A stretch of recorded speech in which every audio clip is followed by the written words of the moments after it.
A paz do Senhor Jesus Cristo, que Deus vos abençoe grandemente a todos vocês em Cristo Jesus. Quero ler em Hebreus capítulo 12, o versículo 14 está escrito. Hebreus capítulo 12, versículo 14 está escrito: segue a paz com todos e a santificação, sem a qual ninguém verá o Senhor. Segue a paz com todos e a santificação, sem a qual ninguém verá o Senhor. Como nós nos santificamos? O que devemos fazer para nos santificar, ou seja, nos separar a cada dia do pecado que tão de perto nos rodeia? Nós, igreja quer dizer, a palavra igreja significa eclésias, que significa tirado para fora. Uma vez que nós fomos tirados do mundo, para fora do sistema mundanismo, pecado. Então, cada vez que nós se separamos para o Senhor, nós estamos nos santificando mais e mais. Então, a Bíblia ela é clara em relatar a necessidade da santificação, pois sem ela nós não entraremos no reino, nós não se salvaremos naquele grande dia. Há uma necessidade de renúncia, pois a santificação é a própria renúncia dos nossos pecados, da nossa natureza humana, que luta todos os dias contra nós para nos conquistar, né? O pecado que está à porta. Nós estamos num corpo corruptível, então há uma batalha muito grande entre a carne e o espírito contra a carne. Há uma oposição um ao outro, mas aonde nós semear, onde nós vamos colher neste conflito. Quero ler novamente, ou ler mais um texto que se encontra em Evangelho de João 17 e 17, Evangelho de João, está escrito: resposta para a pergunta: como ou o que devemos fazer para santificar a minha vida mais e mais? Resposta 17, Evangelho de João, está escrito: santifica-o na verdade, a tua palavra é a verdade.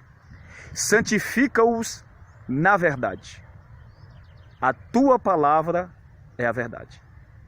O que é que nos santifica? A palavra. O que é que nos separa do mundo? A palavra. O que é que devemos fazer? Um princípio muito importante e necessário. Apocalipse capítulo 1, versículo 3, está escrito assim. Apocalipse capítulo 1, o seu versículo 6, versículo 3, 1:3, Apocalipse, está escrito: bem-aventurado aquele que lê, e os que ouvem as palavras desta profecia e guardam as coisas que nela estão escritas, porque o tempo está próximo. A parte A está escrito: bem-aventurado aquele que lê. Em Salmos 1, versículo 2 está escrito: antes tem o seu prazer na lei do Senhor, e na sua lei medita de dia e de noite. Deus está fazendo aí um balanço. Meditar de dia e de noite. Por que de dia e de noite? Porque nós estamos num templo, num corpo corruptível, pecador. Mesmo em Cristo Jesus, nós corremos o risco em todo o tempo de ser vencido pelo pecado. O Espírito veio do Pai, do céu, é celestial. Mas o corpo veio da terra. O que é da terra almeja as coisas da terra. O que é do céu almeja as coisas do céu. O nosso espírito se alimenta da fonte da onde veio, que foi Deus que soprou nas narinas do homem. A nossa natureza humana carnal veio da terra, então é lógico que vai almejar as coisas da terra. Prostituir-se, beber, a maldade, a mentira, o egoísmo, tudo isso que alimenta a carne. Por isso Paulo escreve em 5,17: a carne luta contra o espírito contra a carne. O Espírito Santo testifica com o nosso espírito, homem interior, a nossa alma. A carne luta para não se submeter à lei de Deus. Então há este conflito. Então o meio de nós se santificar é através da palavra, que é espiritual. A palavra de Deus, ela é espiritual. Evangelho de João capítulo 6, versículo 63, está escrito: o Espírito é o que vivifica, a carne para nada aproveita. As palavras que eu vos disse são Espírito e vida. O Espírito é o que vivifica. Que Espírito? O Espírito Santo é que vivifica a palavra que é espiritual no nosso coração. A palavra, ela é espiritual e ela é vida E que vida é essa? Vida eterna. Então há a necessidade de nós ler. E ao mesmo tempo que nós ler, há outra necessidade também.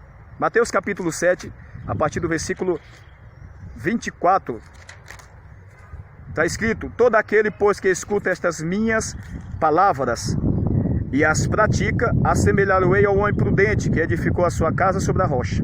Verso 25, e desceu a chuva, e correu os rios, e assopraram os ventos, e combateram aquela casa, e não caiu, porque estava edificado sobre a rocha.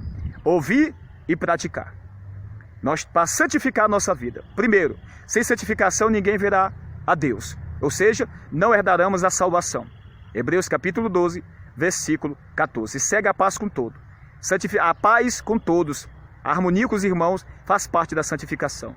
Não podemos ter uma vida santificada tendo intriga com um e com o outro.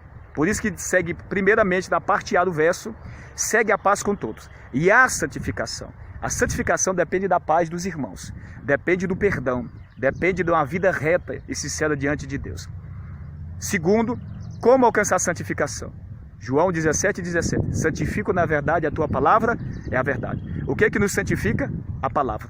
E o que é que nós precisamos fazer? Ler. Apocalipse capítulo 1, versículo 3. Bem-aventurado aquele que lê. Feliz o que lê. Por que feliz o que lê?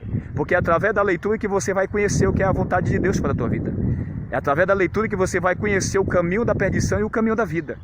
Porque a Bíblia, a Sagrada Escritura, ela existe para consolar o homem e direcionar os filhos de Deus para o seu reino, para o novo céu e a nova terra. Há uma necessidade muito grande de nós ouvir a palavra e praticar.